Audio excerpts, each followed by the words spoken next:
안녕하십니까? 김명수 성경연구 시간입니다. 무더위에 잘 지내고 계셨습니까? 항상 건강하시고 행복하시기 바랍니다. 계획을 조금 바꿔서 이번에는 출애굽기 연구를 10회에 걸쳐서 여러분들에게 함께 연구하도록 하겠습니다. 출애굽기 연구는 개요와 본문 연구로 되어 있는데 오늘은 개요를 말씀드리겠습니다. 개요가 끝난 뒤에 여러분들과 함께 본문 연구를 들어가도록 하겠습니다. 출애굽기서 연구 제1강 전체적 개요와 해설이 되겠습니다. 1. 출애굽기서는 무슨 내용을 서술하고 있는가? 이스라엘인들이 겪은 역사적 사건 가운데 핵심적인 경험, 즉 이집트에서의 노예 신분으로부터의 구원을 서술하고 있습니다. 하나님이 전 우주의 창조자이심과 아브라함의 가족과 언약을 맺으신 하나님이심에 더하여 하나님께서는 출애굽기에서 이스라엘인들의 구원자로서 나타나십니다. 그러니까 세 가지가 되겠습니다. 창조자 하나님, 아브라함과 언약을 맺으신 언약의 하나님, 그리고 거기에 더해서 이스라엘인들의 구원자로서 나타나시는 것이 출애굽기의 내용이 되겠습니다.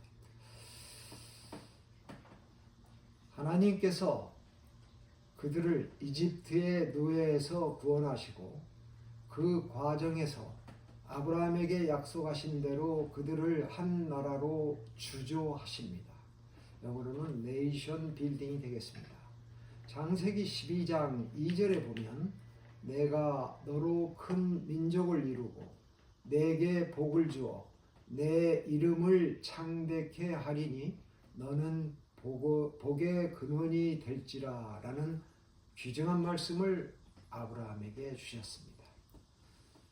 한 아이와 비슷하게 이스라엘에도 출애굽에서 한 나라로 태어나고 광야에서 성장하고 발전하여 언약의 땅에서는 성인에 이르게 됩니다. 출애굽기서는 이 나라의 기원을 기록하고 이스라엘을 위한 기본 헌장으로 간주하게 합니다. 이 책의 중심 인물인 모세는 완고한 바로와의 잊혀질 수 없는 대결, 마지막 순간의 출애굽, 그리고 기쁨 넘치는 축하 행사 등의 서사 드라마에 모두 참여하며 이 드라마의 전 과정을 통하여 하나님께서는 당신의 기적과 같은 징조와 경이로움을 통하여 당신의 권능과 거룩하심을 보여줍니다. 그러니까 여러분께서는 하나님의 권능과 거룩하심을 공부하시면서 느끼고 깨닫고 이해하시게 됩니다. 마지막으로 시내산에서 모세를 통하여 하나님께서는 당신의 백성들이 어떻게 제사장 나라가 되며 하나님을 헌신하고 섬기고 경배하는 거룩한 나라가 되는 것을 가르치고 계십니다. 혹 참고하실 분은 창세기 19장 6절을 보시면 됩니다. 이 말씀에서 저희가 감격스러운 것은 이 허물 많고 속된 죄인이 노예 신분과 같은 죄의 노예가 거룩한 제사장 나라가 되고 거룩한 나라가 된다는 너무나 황홀한 말씀입니다. 출애굽기서의 저자에 대해서도 약간의 논란이 있지만 유대와 기독교의 학자들은 전통적으로 모세가 출애굽기서를 모으고 집필하였음에 동의하고 있습니다. 첫 장의 역사적 요약과 제6장의 족보 부문을 제외하고 모세는 출애굽기서에 기술된 모든 사건들을 직접 참여했고 관찰하였습니다. 경험자입니다. 더욱이 창세기서와는 달리 출애굽기서에는 모세가 기록자임을 언급한 말씀들이 여러 차례 나옵니다. 17장 14절이요, 24장 4절, 34장 27절에 하나님께서는 17장 14절에 보면 이것을 책에 기록하여 기념하게 하고 여호수아의 귀에 외워 들리라. 24장 4절 말씀을 보면 모세가 여호와의 모든 말씀을 기록하고 34장 27절에도 모세에게 이르시되 너는 이 말들을 기록하라. 이들 말씀들은 이러한 사실을 뒷받침할 수 있는 아주 중요한 기록입니다. 모세는 바로의 궁정에서 훈련을 받으면서 이러한 일을 훌륭하게 해낼 자질도 갖추게 되었습니다. 그러므로 모세 수백 년 후에 마치 설화처럼 작성된 글이 출애굽기라고 하는 세간의 여러 주장들은 상당히 신뢰성이 낮은 주장이라고 보겠습니다. 출애굽기서의 으뜸가는 주제들에 대해서 본격적으로 들어가겠습니다. 우리는 출애굽기에서 먼저 으뜸가는 주제들을 살펴보는 중요한 시간을 갖겠습니다. 출애굽기서에는 두 개의 중요한 부분이 있습니다. 첫째 부분은 1장부터 18장까지로 서사적 산문으로 기록되었고 하나님이 이스라엘의 첫 번째 구원자이시고 두 번째 공급자이심을 기록하고 있습니다. 두 가지 잘 기억해 주시기 바랍니다.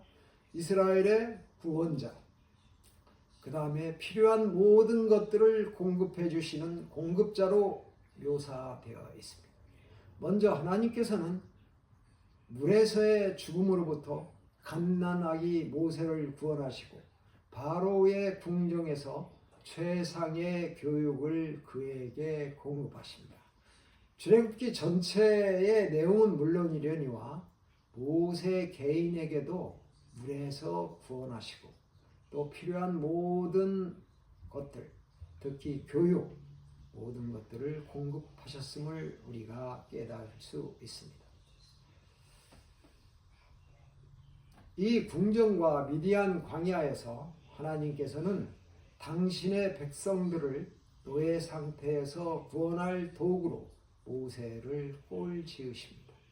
그리고 하나님께서 선택하신 시간에 하나님께서는 모세와 아론을 이스라엘의 압제자인 바로에게 보내십니다.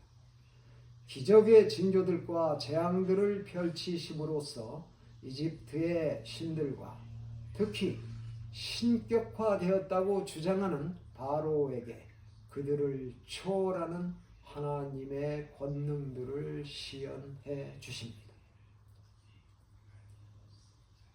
바로가 하나님의 처음 태어난 아들, 즉 이스라엘 백성을 의미합니다. 을 죽이려고 하였으므로 여호와께서 10번째 재앙에서 애굽의 장자를 죽이십니다.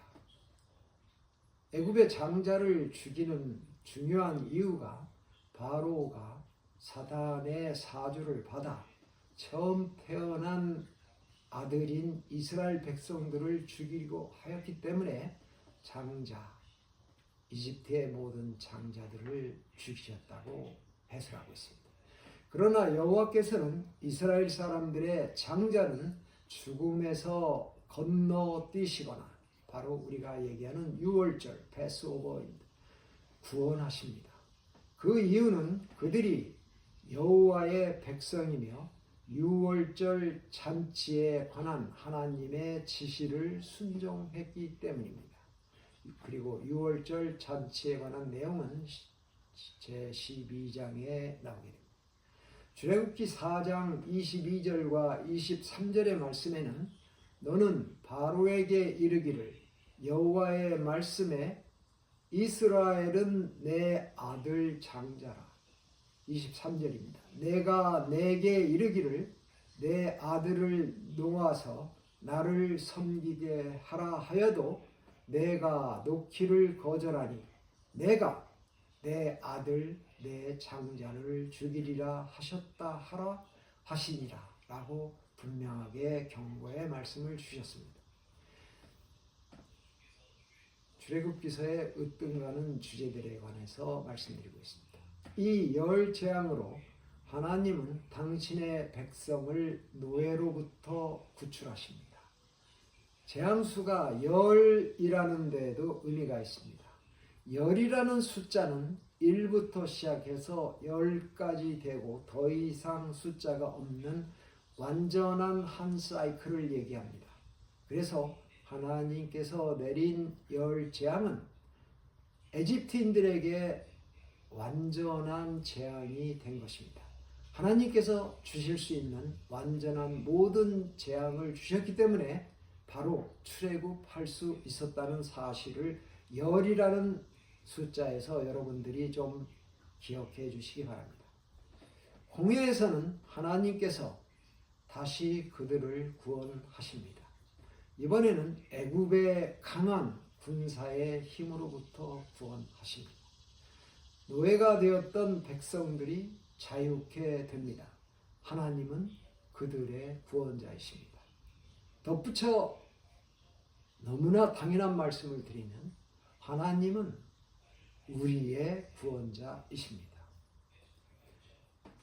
여호와는 이들 노예를 구원하실 뿐만 아니라 그는 그들을 위한 공급자이십니다. 하나님이 이스라엘에게 베푸셨던 두 가지 은혜가 바로 첫째가 구원자이시고 두 번째가 공급자이십니다. 우리는 성경 말씀에서 아브라함이 모리아 산에 갔을 때 무엇을 공급하셨습니까? 아브라함의 아들 이삭을 죽이려 드는 순간에 멈춰라, 죽이지 말라 하시면서 공급하신 것이 바로 어린 양입니다. 이것은 예수 그리스도를 상징하는 귀중한 비유이십니다. 이스라엘인들이 애굽을 떠날 때 하나님은 모든 종류의 물건을 이스라엘인들에게 주도록 애굽인들을 촉발시키셨습니다. 12장 36절입니다. 그 후 광야에서 쓴 물을 단물로 바꾸시고 하늘로부터 내리는 만나를 주셨으며 16장입니다. 그리고 반석으로부터 물을 내셨습니다. 17장 1절 7절입니다.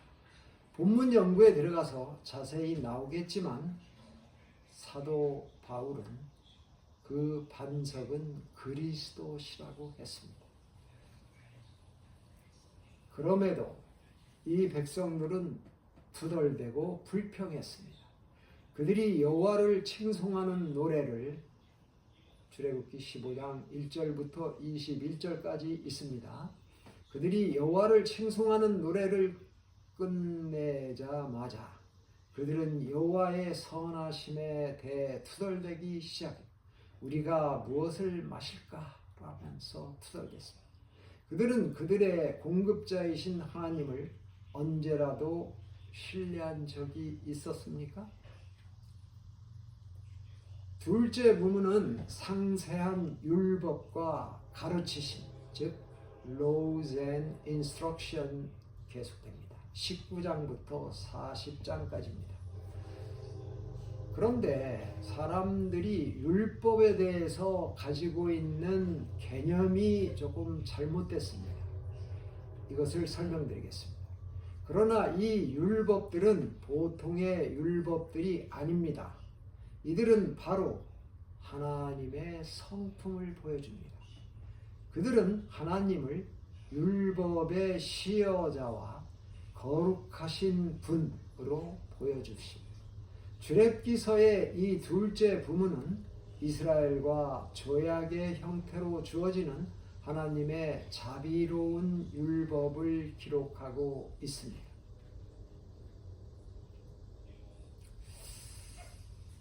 율법이라고 번역된 히브리어는 언제나 긍정적인 의미를 내포하고 있습니다. 곧 가르쳐 준다는 내용입니다. 이 말씀에서, 이 의미에서 여러분들은 부모님께서 여러분들이 자라날 때에 여러분들이 물어본 것을 친절하게 가르쳐 주시는 인자하신 부모님, 학교에서 선생님에게 도와달라고 질문을 드렸을 때 상세하고 친절하게 가르쳐 주시는 선생님, 성경 말씀을 몰랐을 때 장로나 목사님께 질문하였을 때 그들이 온유한 음성으로 친절하게 가르쳐주는 가르침. 예수께서 이 땅에 오셔서 가난하고 헐벗고 의에 굶주리고 말씀에 굶주린 그들에게 온유한 음성으로 가르쳐 주신 모든 것들, 그것이 바로 율법이라는 것입니다. 율법은 뻗은 손가락과 같다고 했습니다. 사람의 삶에서 반드시 따라야 할 방향을 가리키는 손가락 말입니다. 율법의 의미를 좀 깨달으셨습니까? 십계명은 출애굽기 20장 1절부터 17절에서 하나님께서는 당신의 길을 백성에게 은혜와 자비로 가리키고 계시는 것입니다. 바로 생명의 길입니다. 그럼에도 이는 일부분입니다. 하나님의 더 큰 계획은 그들과 공식적 조약을 근거로 하는 하나님과의 관계를 맺는 것입니다. 출애굽기 20장의 내용이 되겠습니다. 지금은 출애굽기서의 으뜸가는 주제들 9번째를 말씀드리고 있습니다. 출애굽기서는 장막, 여러분들이 영어로 잘 아시는 태버네클입니다. 장막에 대한 가르침으로 결론에 이릅니다. 그의 건축, 도구들, 그리고 그 안에서 행할 사역들입니다. 이 가르침 역시 여러분들이 성경을 읽어보면 얼마나 친절하고 상세하고 정확하게 알려주시는가를 여러분들이 읽으시면서 그렇게 이해하시고 깨달으셔야 됩니다. 이들 가르침의 많은 것들이 주 예수 그리스도의 인격과 사역을 가르칩니다. 이들 가르침과 그들이 시내산에서 하나님과 만나는 것은 이스라엘인들에게 하나님은 완전하시고 거룩하신 분임을 가르쳐 줍니다. 그분을 만나는 일은 오로지 그분께서 미리 알려주신 방법에 의해서만 가능합니다. 본문 연구에서 이 장막에 대해서도 상세하게 배우게 됩니다.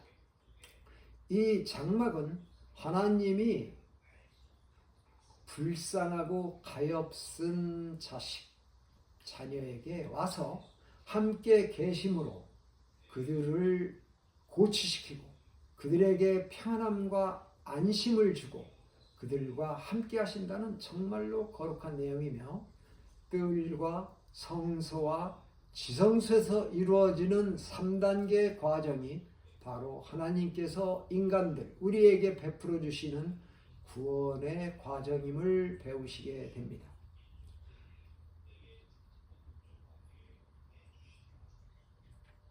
다음으로 나가겠습니다.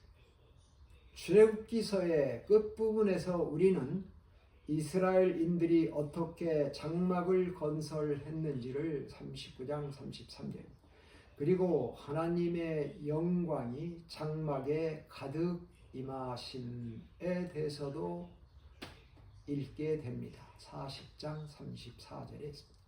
하나님께서는 그의 백성들을 구원하시고 필요를 공급하시고 그들과 조약을 맺으시고 그리고 그들에게 살아가는 방법을 가르치셨습니다. 종국에는 하나님께서 그들과 장막에 임하셔서 함께 거하십니다. 25장 8절, 29장 45절에 찾아보실 수 있습니다. 약속의 땅으로 여행할 모든 것이 준비되었습니다. 그렇게 보이지 않습니까? 이것으로 출애굽기의 개요에 대해서 말씀을 드렸습니다.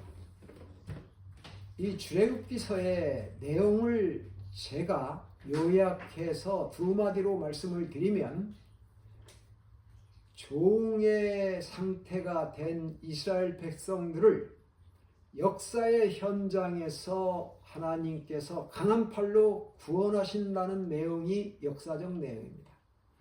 또한 그것들은 죄의 속박에 빠진 전 인류를 죄로부터 구원하시는 그리스도의 모든 구원의 과정을 상징하는 것입니다.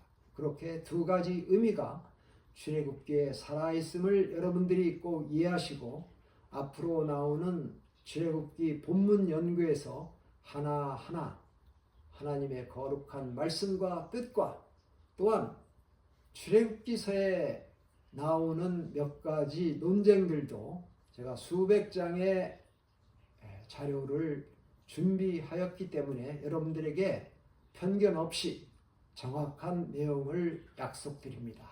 이것으로 저의 1강 출애굽기 으뜸가는 주제들을 마치겠습니다. 다시 뵙겠습니다. 안녕히 계세요.